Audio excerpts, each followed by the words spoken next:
През 50-те години на 20 век Русе израста като индустриален център с много промишлени предприятия, което налага нуждата от електрообзавеждане и увеличено използване на електроенергия.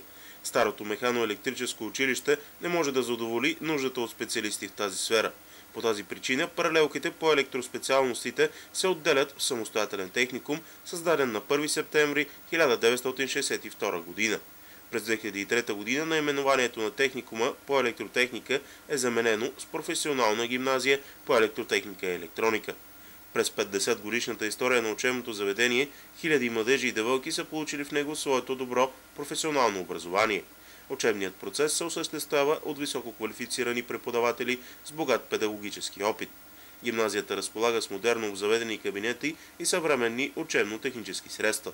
Само от началото на 2012 година тя може да се похвали с редица постижения, като дипломирането на 13 069 ученик от откриването и до сега, с редица първи места в конкурси и солидно представителство на олимпиади. Честването на годишнината започна с традиционния ритуал по посрещане на училищното знаме и издигане на националния флаг на България.